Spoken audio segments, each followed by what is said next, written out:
ரொம்ப ரொம்ப முக்கியமான விஷயத்துக்கு தான் இந்த வீடியோ. இன்னைக்கு காலையில் நம்ம அரசு சார்பில் 5000 ரூபாய் உங்கள் அக்கௌண்ட்டுக்கு வந்திருக்கோம். எதுக்காக இந்த பணம்?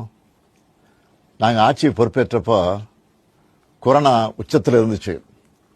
அதை சமாளித்து மக்களின் உயிரை காத்தது மட்டும் இல்லை, அவங்க வாழ்வாதாரத்தை காக்க 4000 ரூபாய் நிவாரணத் தொகையையும் வழங்கணும். சென்ற ஆட்சி விட்டுட்டு போன கடுமையான நிதி நெருக்கடியை சமாளித்து ஆட்சிக்கு வந்ததுமே பல திட்டங்களை நிறைவேற்றணும்.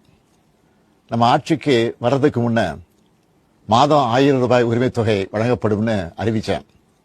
அப்போ இது சாத்தியமே இல்லைன்னு சிலர் சொன்னாங்க.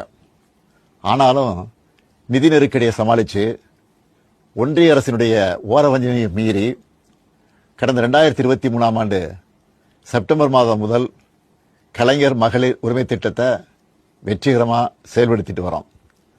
முதல்ல 1,13,00,000 மகளிருக்கு பயனளிச்ச இந்த திட்டம் அண்மையில் அது விரிவுபடுத்தப்பட்டு இப்போ 1,31,00,000 குடும்ப தலைவிகள் பயன்பெற்று வராங்க. இது வெறும் நிதி உதவி இல்லை, சமூகத்தில் பெண்கள் ஆற்றும் பங்களிப்பை அங்கீகரிப்பதற்காக கொடுக்கப்படுகிற உரிமை தொகை.